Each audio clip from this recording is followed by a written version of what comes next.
Messianco, breaking Major League en la ciudad del sol. Here in Miami, we know who's el campeón. Leo my team, Suárez on the field, always wearing they team. Como que ya es un win, the trio of every singing muchachos. Las familias se escuchan los barrios.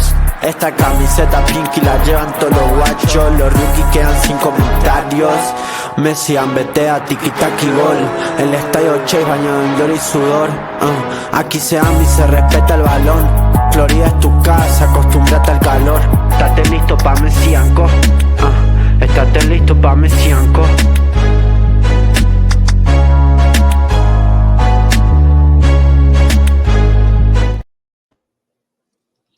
All right, hello and welcome to another episode of Messi and Co. I'm Ashley here as always with my incredible co-hosts Gian and Matt. Midweek, happy Wednesday. How we feeling? We're recording this later than expected because shout out to Champions League this week. Another amazing game of Real Madrid versus Atletico Madrid went to penalties. We were all watching and delaying our recording, and yeah, crazy. Absolute heartbreak. I could not believe my eyes. Yeah, I'm pissed, man. I'm pissed. I'm sad. I'm just sad. Look, I'm a Barca fan, so obviously I go against Real Madrid no matter what. And just the fact that that penalty against Julian Alvarez took was negated because of the double touch rule. When I've watched hundreds and hundreds of penalties in my life, I've never seen that called. And it doesn't matter what angle they showed, there was no conclusive evidence of that ball being touched twice. Mm-hmm. And leave it to Real Madrid to win with controversy. It's always happens like that. Arsenal continued, went on to, so that was cool. Barcelona yesterday won as well, so they're through. Wow. Lamine Yamal is a top 3 player in the world. For me, I think he is amazing. Pedri, the best midfielder in the world, in my opinion, as well.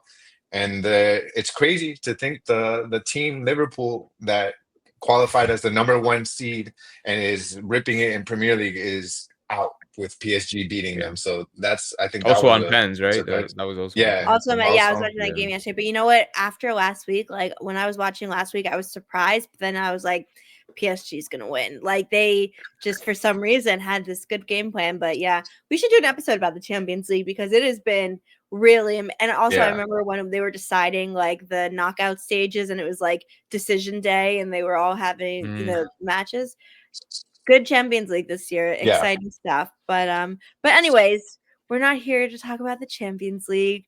We're here to talk about Inter Miami, as by the title of the show, Messi and Co. On 5 Reasons Football. So since we last spoke, Inter Miami have had another match, and that was Sunday, where they won 1-0 versus Charlotte in what was a very, very difficult battle. One lone goal obviously went down to 10 men, a difficult match with a lot of storylines that we'll get into. Tadeo Allende continuing his incredible streak of goals, great goals at that. Luis Suarez continuing a streak of a lot of involvement and creating chances. Yeah, Inter Miami get a very important result at home. How are we feeling about the match overall? Sorry, I had to burp live before I spoke.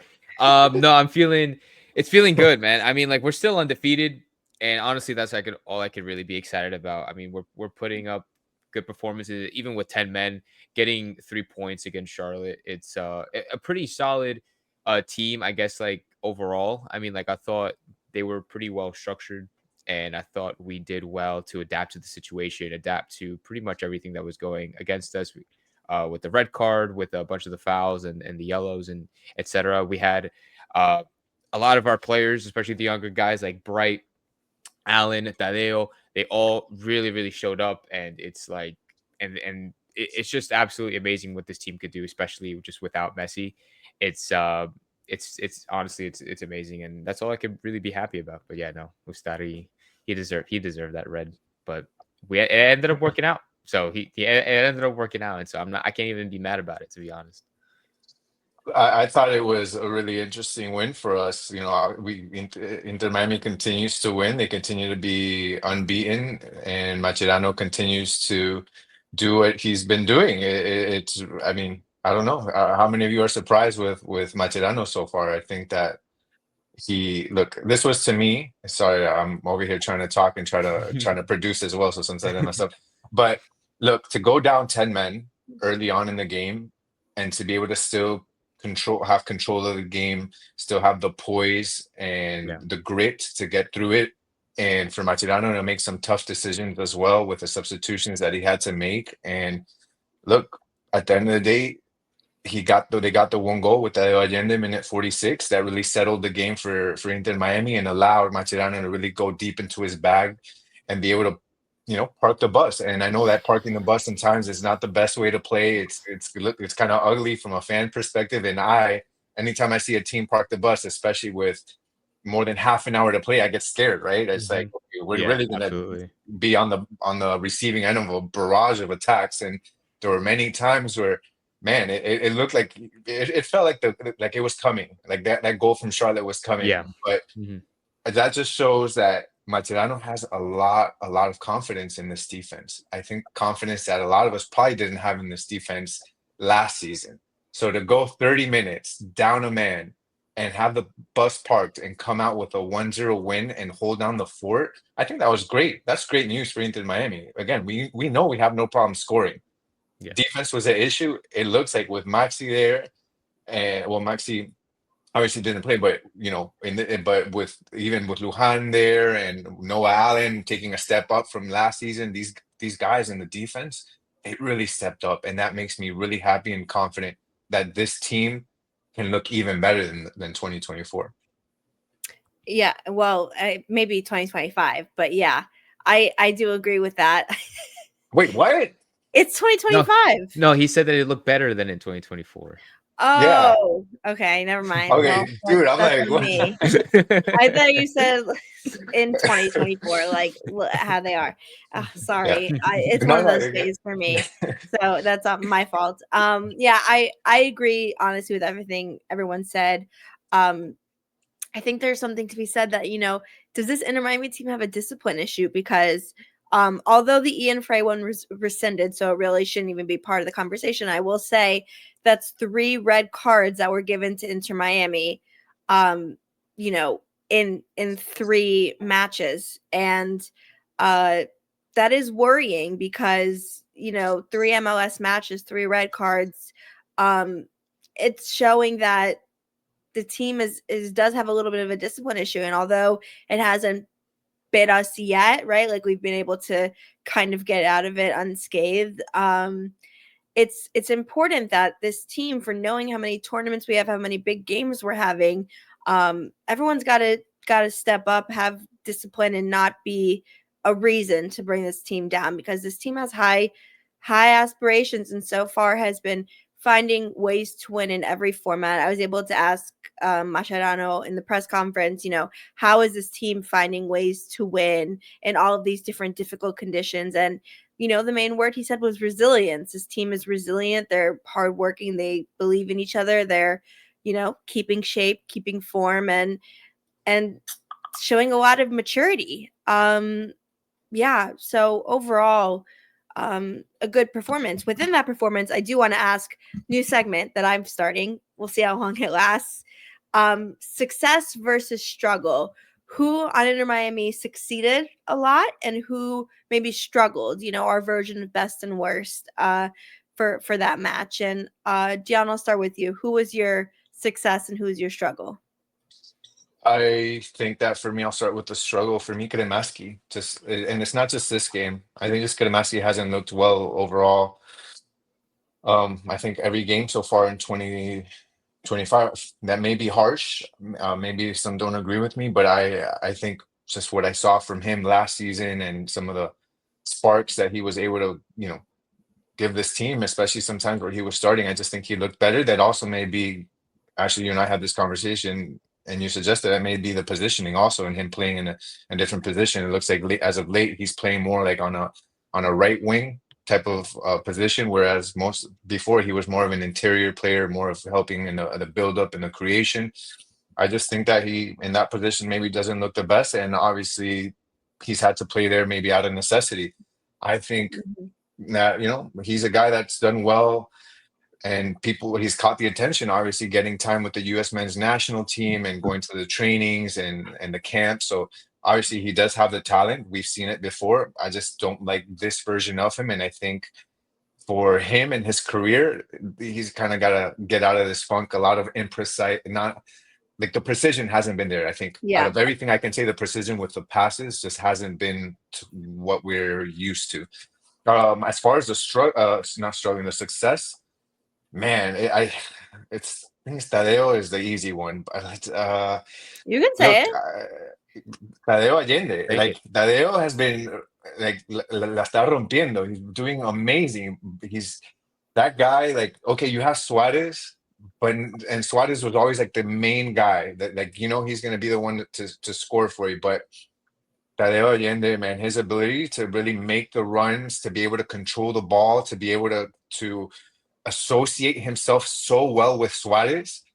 That's just insane. Like that goal that he had with Suarez, where he heels the ball back to Suarez, and Suarez knows to kind of chip it over to him, and Allende has the IQ to make the run perfectly, stops the ball, scores. Like I think that was just the epitome of what Tadeo Allende really brings to this team: the scoring, the IQ, the speed, knowing where to make the runs, and really making that formidable alliance with Suarez, where before it was just Messi and Suarez. Now you have Messi, Suarez, and you're adding Tadeo Allende to it.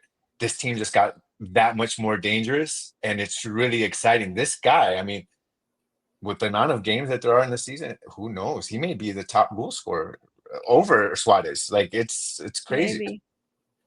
Yeah, if Suarez keeps feeding him, I feel like it could probably get to that level. I never. This could just be me.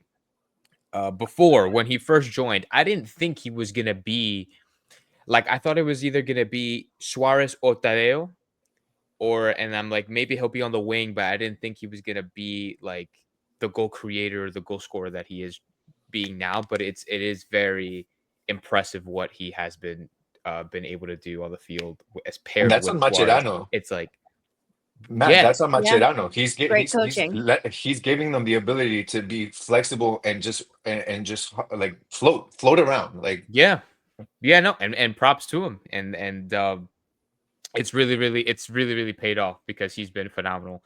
I won't touch on it too much because you've already spoke about it about the struggles with Cremashi. I agree with you, and I love Cremashi. I think he has a lot of talent. He's a young kid. He has so much potential, and to take this league by storm, to take the U.S. men's national team by storm in the future. And what he's been doing this season has just been like subpar. And I do want to give him the benefit of the doubt because of the fact that he's playing in a new position. He's not accustomed to playing in this right mid, right wing type of role. Like you said, he's an interior player. He plays center mid, maybe an attacking mid, defender, whatever. Um, so I do want to give him that benefit of the doubt. He still needs to adapt to this position, maybe. So if we can give him more time throughout the season, he'll probably look a lot better. And now that because he's literally the only other option. Now we have Baltasar who's going to be coming in, so maybe that'll give him a lot of help there. But if Carmasi wants to play and Mascherano sees him playing in this right mid spot, he's going to have to step it up, especially now that we're going to have Baltasar joining in. Once Fafa returns, he's going to try to take that spot as well, etc., etc. So, hoping the best for Kremashi. For the success, it's honestly very, very difficult because there are so many players that have really, really stepped up, that they were including. But I want to move away from the forwards and really, really give Bright the flowers that yeah. Bright has made his mark on this team. He made it last year from a draft pick. This is a kid coming from college. We know that he has some European experience. He's played in Italy and whatnot, but this guy is literally a draft pick, 23 years old. He has zero expectations. Nobody knew who he was. Mhm. He had zero expectations coming into this team. Nobody even knew he would play a single minute. And last year when he took the field, everybody loved him. And this year, I think he's reestablished himself, or he should reestablish himself as a starter on this team because the performance that he had against Charlotte is unbelievable. He was everywhere. He was locking players down like it was nobody's business. And it's just, you don't get that with our other, like, you don't get that with Redondo. I'm sorry. I like Redondo, but you don't get that with Redondo. Yeah. And being paired with, and okay, let me say this. I think Bright, I don't know if this is a hot take. I think Bright, genuinely speaking, I think he's probably the best center defensive midfielder, like the best holding midfielder in the league right now. Just based on what, like, and this is not talking, this is like, obviously we have Busquets, but Busquets is not a holding midfielder. I'm talking about a whole, like a proper CDM, like a proper CDM. It's Yannick Bright. He has been phenomenal for us, and he needs to be starting on this team alongside Busi, and then Agreed. Velasco. I don't know if that's a hot take, but yeah, he's like Dixon Arroyo 2.0, kind of. Actually, people like 20.0, but yeah. People, I saw some people like online, like in chats and in YouTube or on X, and saying that they would compare him with Gattuso. And I'm like, okay, I'll see. I mean, I'll take it. I'll take a little mini Gattuso. So, but no, like, he's been phenomenal. And I've only said it's been difficult because Ian Frey deserves his flowers as well. Like, Ian Frey, literally, he plays out of this world. You are not playing the game correctly. Huh? You are not playing the I'm game sorry. Yeah, I'm going on. I'm yapping. That's who Ashley wants to talk about. That's who Ashley wants No. I get too excited. I'm sorry. No, I'm done. I go. No, I thought that was interesting about Redondo. He said it. Kremaski. He went with the same one, I think. I said Kremaski. Oh, okay. Yeah.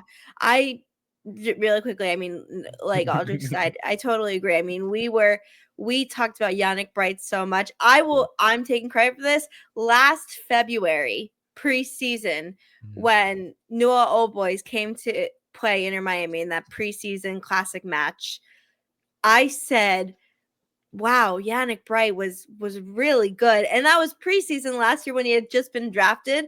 And man, has he lived up. He is phenomenal. I agree. I think the best three midfield starting right now is Segovia, Busquets, and Bright. I think Brighton and Redondo will probably have a decent amount of rotation with each other because of just the amount of matches.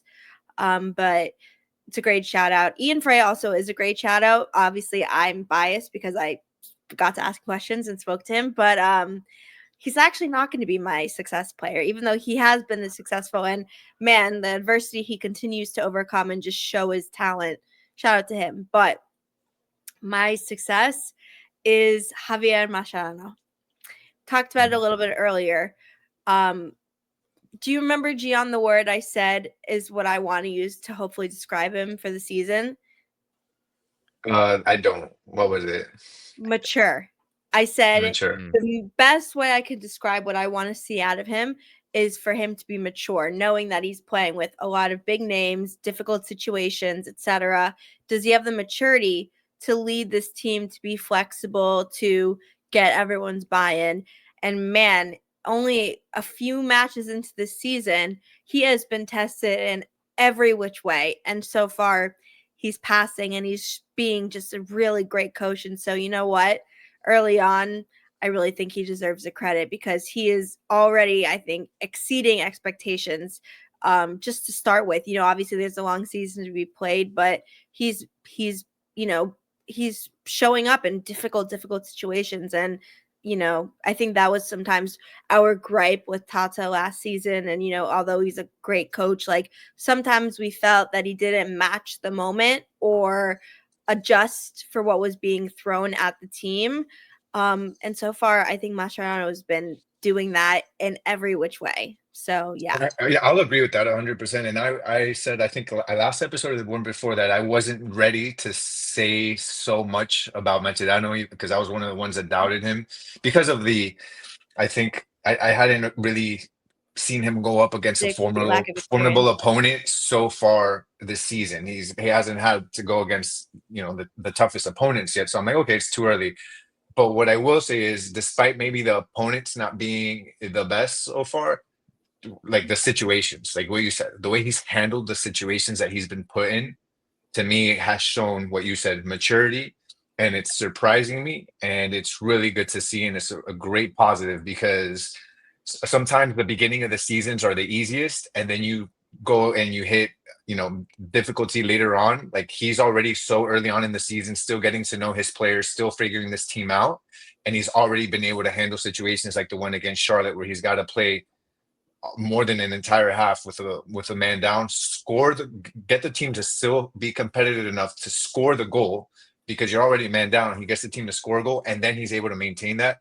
Man, like, maturity 100%. Ash, he did great. Yeah. No, I agree 1000%. I can't add anything else because you guys said it all. I do want to see though. I do want to see Mascherano. Like, he's been doing great.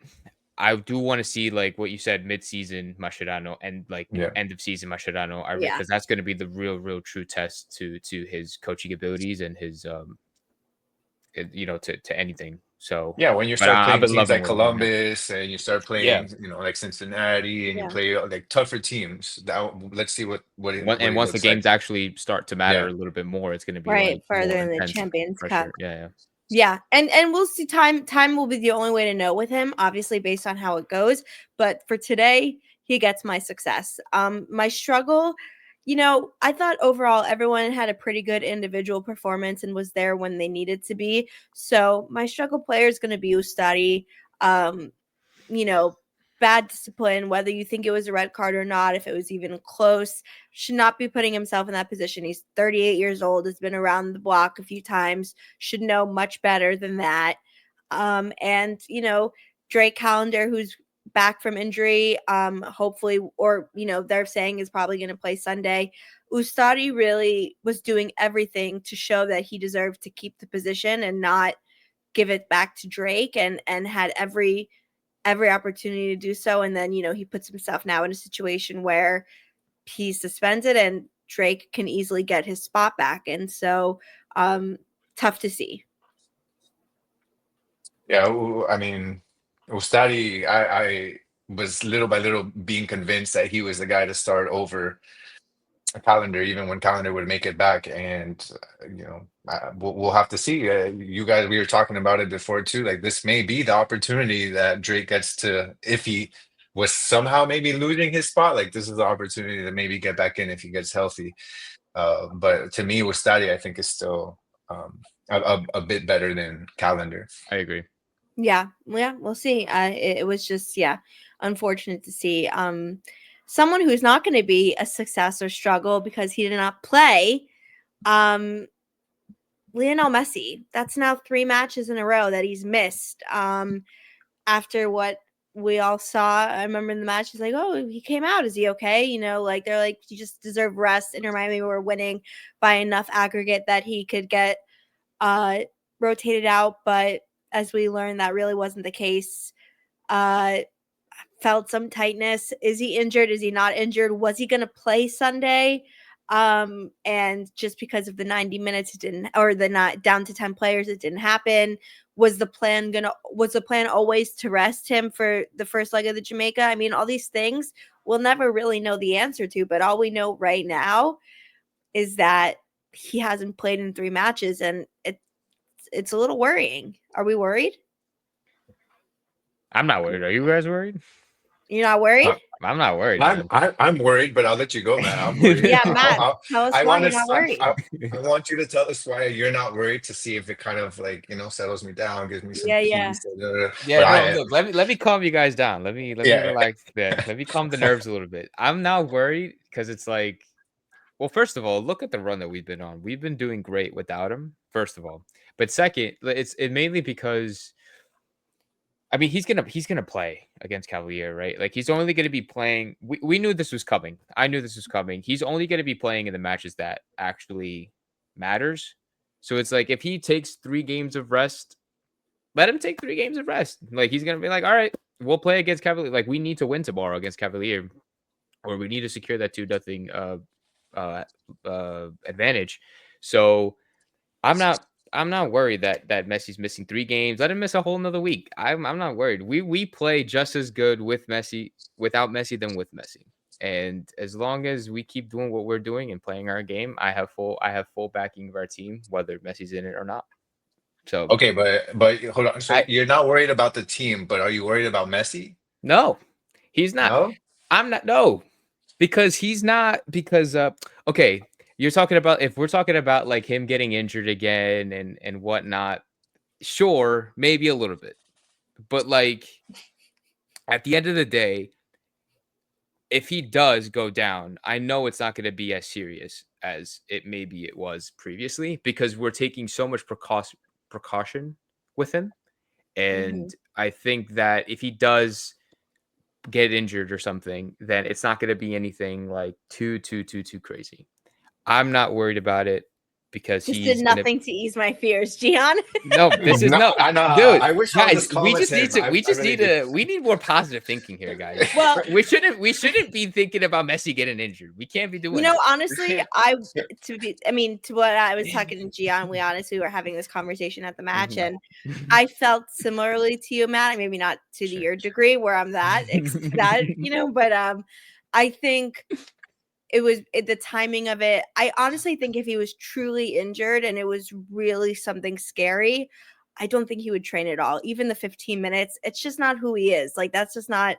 I just don't I think that. agree. I think Inter Miami are being extremely cautious, and I think he is being extremely cautious more I than agree. he's ever been in his career. Where I think even as soon as last year, he would have definitely played in one of the second or third match. He definitely would have played. He would have been like, I'm fine. I'm playing. Trust me. I think this season, if it was the exact same, feeling or tightness as last season, I think he would have played last season. This season, he's saying, I'm not. I'm putting my health and longevity a little bit first. And, do I think it's time to sound the alarm? No, because I think I think he will be back. I don't think he's someone who's going to just fake being on the bench and fake like doing warm-ups for a long period of time. Like maybe the Inter Miami would use it a match or two here or there, but he's not the kind of person to do that. He just isn't. And so if he feels good enough where he could be doing even the 15 minutes of training or whatever it is and running and doing things as normal and he's on the bench, I just don't think it's sound alarm time. I think it could be if we see this trend happening more and more, but first few matches of the season, knowing he played a full preseason, knowing he just played in 9-degree weather, knowing he has Argentina next week, all those things, putting it together, I'm going to say circumstantial, but only time will tell. I'll take it. Is it crazy that I read this tweet today that said the NBA has fined the Utah Jazz $100,000 for violations of the player participation policy? And the first thing I thought of was Inter Miami. And what if MLS had a player participation policy? Like, Oh my God, Yeah. imagine. I was just thinking We'd be about broke. that. We'd be broke. We'd be in the negative. We'd be owing Apple money. So look, I have so many thoughts about this, and I remember this past game against Charlotte. We were in the press box. I was talking with Ashley, and Ashley was like, "Chill, chill." Like I was very animate because, okay, Messi has missed 3 games in a row, but Messi shows up to practice.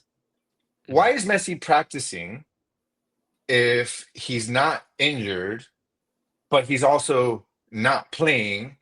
I don't understand how that works because we were told that he had una sobrecarga, meaning that he was just having he was being overworked. He felt sore muscle. Yeah, it all comes from him. He's the one that communicates and says, "This is how I'm feeling. I don't want to do the."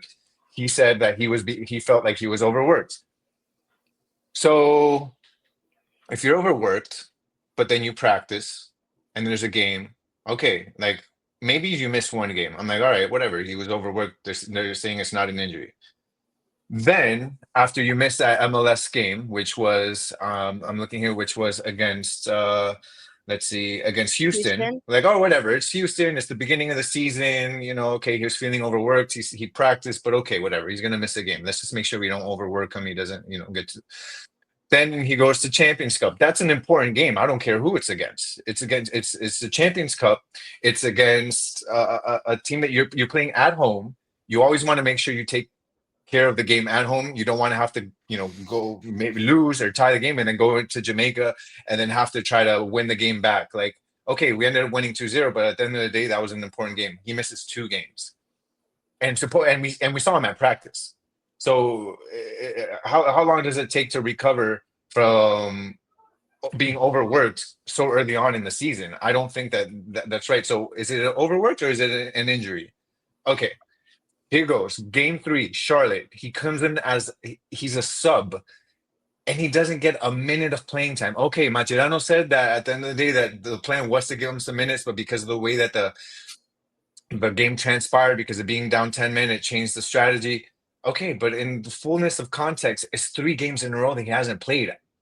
I don't think this is just him being careful. I think that's something more. And I think for me, there's some type of injury. It may not be something serious, but I don't think you sit out 3 games at the beginning of the season. And I know we've talked about it. These games at the beginning aren't, worth that much because it's a long MLS season, but it was a Champions Cup season. And guys, who are we most worried about coming into at Inter Miami because of his health? Do you remember? We were like Luis Suarez, the guy with the screwed up knees that needs to take a shot every morning in the ass, that needs to take a ginger shot in the morning to make sure he plays. The guy that looks like Mr. I've said it many times, the guy that looks like Mr. Potato Head, like his legs are going to fall off any second, has more minutes than Messi.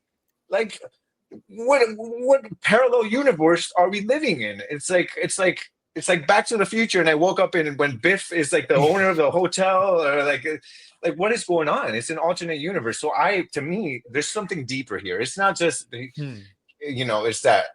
And I'll end with this. At the end of the day, this is a business. We've talked about it many times as well. Messi is seen like entertainment for fans. We've got people that don't even care about Inter Miami that want to come and watch the games. Look, I would rather Inter Miami be transparent and say Messi will be out 2 weeks. Messi will be out 3 weeks.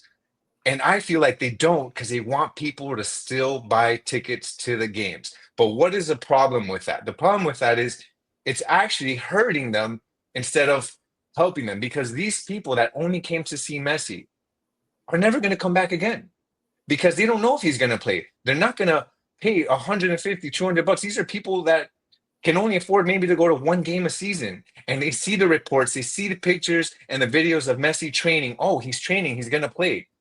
And then they spend the money. It costs like 300 or 400 bucks for a family of 2 or 3. Are they going to come back? I think at the end of the day, they're losing people. If they were more transparent, I think they would do a better job from a business perspective. And I think the fans deserve a little more. So there's so many angles with this, but I'm genuinely am concerned. Not from the team. The team is doing great without him. We're better with him, obviously. But Messi, I don't know, man. What's going on, Messi? Like, I think there's something deeper. Yeah. I mean, that was deep. I think it's like 2 separate things that are happening. I think one is, for sure, the game he came out in the 60th minute, he's like, I felt something. It's an injury. I think that, and Inter Miami just didn't tell the truth on that, or they reframed it. I think that it was an injury, but I probably only a 2 to 3 week injury, because I think, probably is going to play tomorrow. I mean, I guess we really don't know anymore, but I think he will play tomorrow. And he's going to play for Argentina. So it was a 2 to 3 week injury. It feels longer, I think, because we thought it wasn't an injury at first and we were given conflicting information. I think he was never going to go to the Houston game. I think he was going to play in the Champions Cup game, but the injury was a little too much, where I think him, 1, recovering from it, and 2, they are being extraordinarily careful, knowing that if we make it to the MLS Cup, we have 9 months left of the season. The MLS Cup is December, right? The first week of December is the championship game, and we're in March. So everyone knows it's a very long season. Don't want what happened last season to happen now, where he is out for too much of a chunk. They figure out how to play differently, and then he comes back and the team doesn't have enough time to really gel or figure out what is their best 11 and it bit them, right? I think they Inter Miami want to extremely avoid that this season. I do think he would have played on Sunday if it wasn't for the 10 men. I think it worked to the advantage of Inter Miami and to Messi that he got to have a little bit of rest, because they were never going to put him in to run, and take up all that extra space now. So, yeah. What if he doesn't play in Jamaica, is it? I think they're officially ding ding. I'm sounding the alarm if he doesn't play My in sounding the Jamaica. alarm is if he doesn't play for Argentina. That is how I Well, know. okay. Well. Here's the thing with Argentina. Obviously, Argentina is going to play against Uruguay March 21st, and then March 25th against Brazil. Which, by the way, sick games. But is it a slap in the face for Inter Miami if he doesn't play tomorrow as well, and then or misses 4 games and then goes and plays both games, or am I just a little crazy? Because I know I'm gonna get slack for saying this because I love Messi as much as the next Messi fan. I've grown up watching him as a Barcelona fan. Like I have his jerseys, anything. But one of the things that we hear on social media is he doesn't owe us anything. He already won it all. He doesn't owe. I think at the end of the day, he does. Whether if he's on this team, he owes something to the team. And I think I that agree. if he's healthy, and I'm not going to speak ill of him because I don't think I agree with you. Actually, I don't think he's one to not to pretend he's as big a Never. competitor as we know. He wants to be on the field. He wants to win. He wants to be there for his teammates. But I think the optics. Let's go with that route. The optics would look bad if he misses 4 games, if he misses tomorrow, and then he plays for Argentina. I think that the optics wouldn't look good with that. Matt? It's a lot to take in. I agree with you. No. I agree with you because I have someone who's Argentinian. I watch all the Argentinian games. I'm looking forward to seeing Messi play against especially our biggest rivals, Uruguay and Brazil. But I think he's going to play tomorrow against Jamaica. If he doesn't play tomorrow against Jamaica, then that is a humongous slap in the face to Inter Miami because that means now it's like, well, we don't know how long you were healthy because you were like, oh, okay, you were able to train, you were able to play this game, but you didn't. So Yeah. I 1000% agree with you on that end.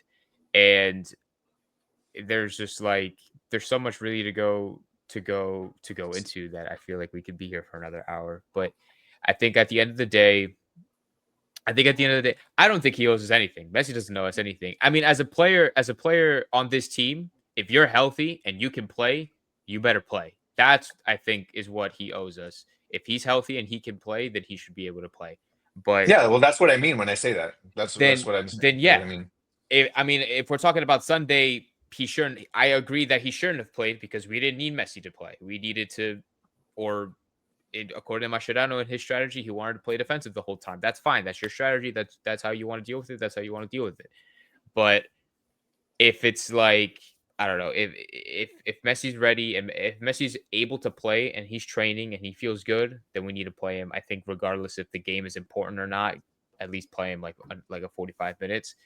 And but like I said, I'm just gonna stick to what. Yeah. I don't know. But like you said, I think it would be time to sound the alarm if he doesn't play tomorrow, and then he plays for the national team.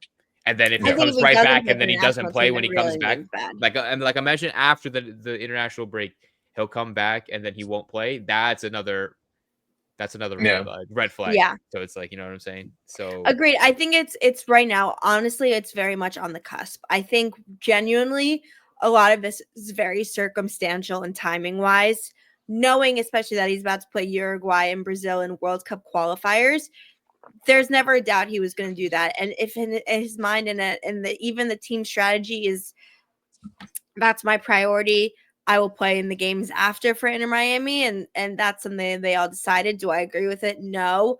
But I don't want to say I understand it, but like this isn't like you're playing, like I'm gonna pick two bad like Venezuela and Haiti, like not to be like a terrible person, but like that's not the word. This is Uruguay and Brazil. This was always circled on the calendar as very important. I think circumstance for Houston and for Sunday affected it. I think I'm not going to sound the alarm yet, depending on if he plays tomorrow. If he play and the World Cup qualifiers, I think will influence my decision. Right now, like I said, I think it's very much on the cusp where I see both sides. I can see how it looks bad. The team isn't being truthful. He's okay, but like they're not being completely honest or he's not okay. I could also see it on the side where just because of when the injury happened, when Argentina is about to happen, what matches have happened, it really affected the thing and what they didn't expect, and their game plan changed. I think tomorrow will be a big indicator.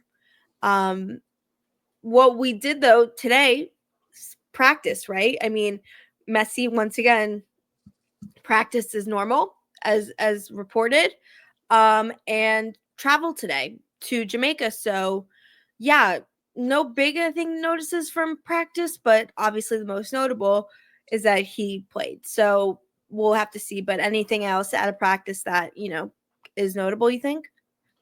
No, I don't even think Messi practicing is notable.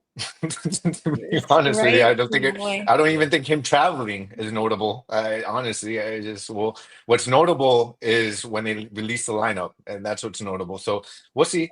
Um, but all kidding aside, I'm glad he's practicing because that does show that he hasn't gotten worse or anything like that. So it's always Right. good to see, Messi practice. I think we were talking about it before that uh, what's his name was well Cello I think wasn't practice hasn't didn't practice. I don't know if Robert Taylor. Robert Taylor didn't practice, and then Calendar, we saw him on the field as well. So I think that was good too. So we'll see how his health is. Supposedly, he had been cleared by the team a while ago, a couple of weeks Yeah. ago, to medically cleared to play, but he was still feeling discomfort, and he had been seeing a specialist. So that's the reason why he's not playing. It's more, I think it's more on his end, but the team basically saw him and was like, "Yeah, you're ready to go." So hopefully, with another practice under his belt, we'll see if maybe he's the guy if he's healthy enough to start for us against Cavalier. So, but other than that, no, I think not too much out of this practice came out. Yeah. Yeah, I'll just really quickly say, I think the positive is that from this side of the fence, like obviously Messi, whatever happened, it did not get worse, and he is healing as normal, and his energy is getting up as normal. That's the good thing. I think what makes it so skewed and what makes it seem worse is just how it started, right? Like they should have just said he was injured and he will be they just said he was completely not injured. If they said that at first, I think we'd all feel differently, and we'd all be like, okay, at 2 weeks back to healing, start being able to practice, they're ready to put him in game situation. But it's like I said, circumstantial, and they just didn't start on the right foot with it. Agreed. Yeah, same thing. We spent quite some time on talking about is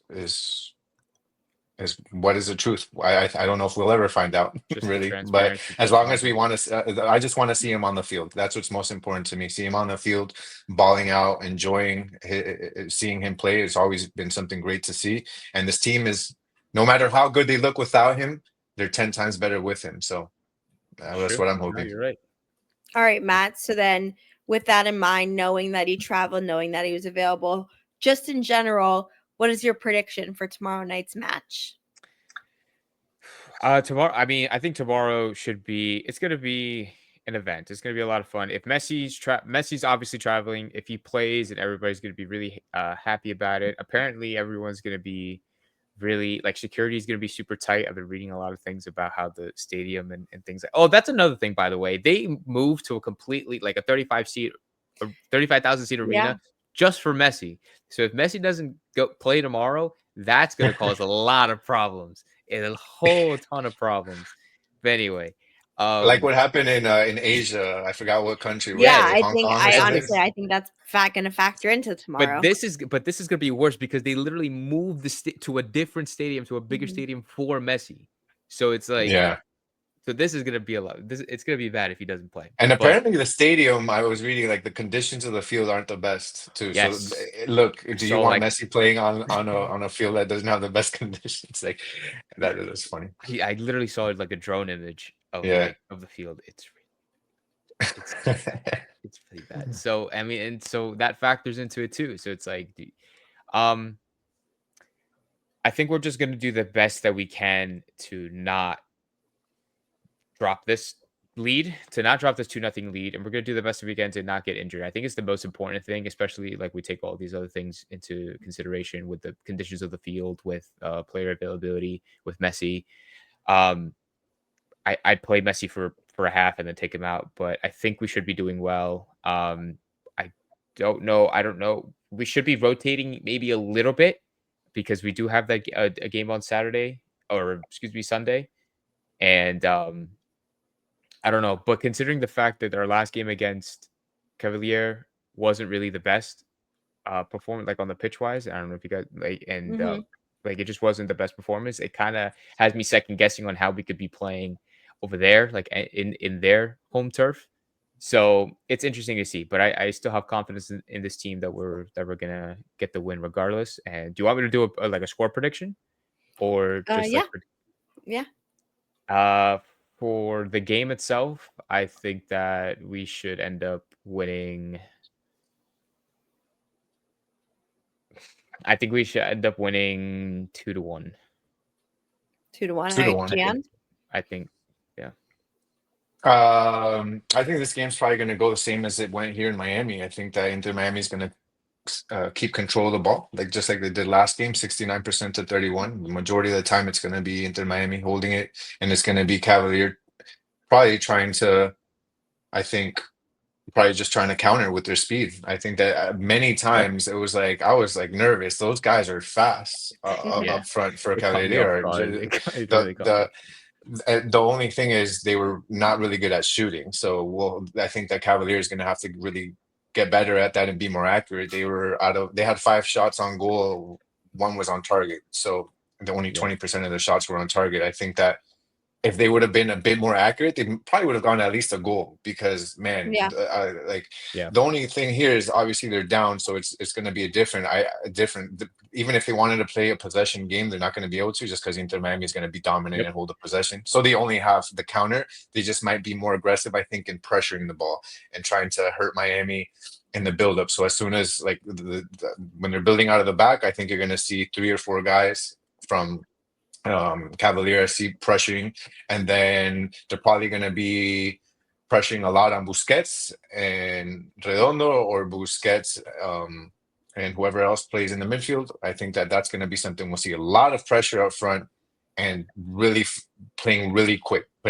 So I think that the guys that are in our defense, when you're talking about the guys like Jordi Alba and Ian Frey, I think their hands are going to be pretty full, trying to make sure that they're controlling that counterattack.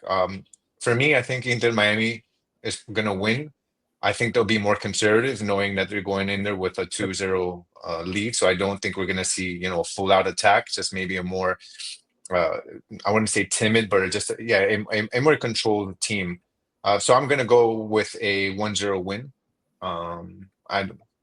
Probably a 1-0 win, even though I could see Cavalier getting one. Sometimes that happens with Inter Miami when they go in very like confident and they go in knowing that they've got an advantage. Sometimes it can be a really quick lapse of like judgment within the first 10, 15 minutes. We've seen that. Remember last season when we had like 2 or 3 games where we were getting scored on like in the first 5 minutes?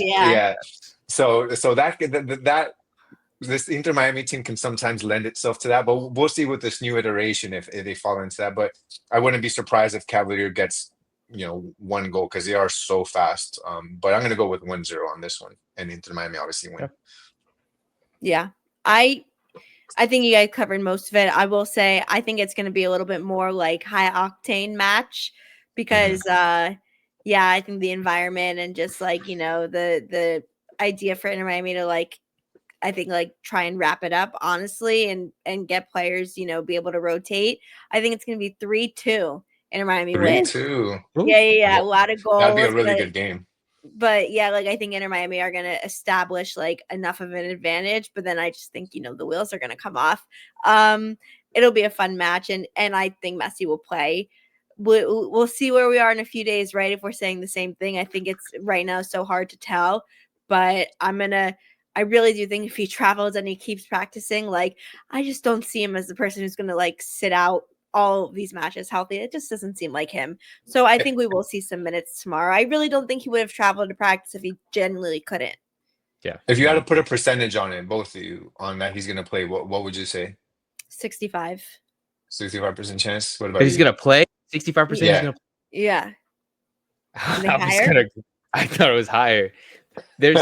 I'm telling you, if there will be so many problems if he does not I play agree. tomorrow, like there are I gonna agree, be but people I don't will know. be upset. Like in high people in high positions will be very Maybe upset. 80%. I was gonna go probably. for 80, like 5. Yeah. I'm going 90, so Yeah. Oh, really? I'm almost certain that he's gonna play just I because want Oh, of to say wow. what. So now 100. I'm the one who's being Yeah. conservative. No, but I'm saying, because I agree with what Matt says. I think there's, if he doesn't play, A lot of I repercussions. think Yeah. I think uh it hits the fan Yeah. because It's of just everything that's happened, and the whole thing, moving the stadium to have more people come in, and he doesn't play, and then the injury. Now the questions are gonna come, like yeah. that press room after is gonna be like, what the hell is going on with this guy? Mhm. Four games in a row. For So sure. For sure. so if he's healthy, he's 100% playing. There's no way he's gonna sit down if he's not, if he's healthy, rather. Mhm. In the end, I agree, but we'll wait and see. It'll be a really great match. Yeah, lots to talk about. Very exciting. Busy week behind us, busy week ahead, and then obviously we have technically the international break, but we'll see some different personnel playing. Yeah, it's still a great time to be an Inter Miami fan. It's still really fun. This season is already giving us probably more than we expected, and it's been less than a month in. So make sure you are following us on X at Messi and Co to get all of the latest news, our thoughts. Who knows? Maybe we'll even be doing more streams. We always want to know what you guys think. And then subscribe on YouTube, 5 Reasons Football, so you get to be the first one to know about all of these episodes when we go live, being able to interact with us. It's what makes the show so fun. And yeah, we're excited. So for this episode of Messi and Co, I'm Ashley. That is Gian. That is Matt. And we will see you next time.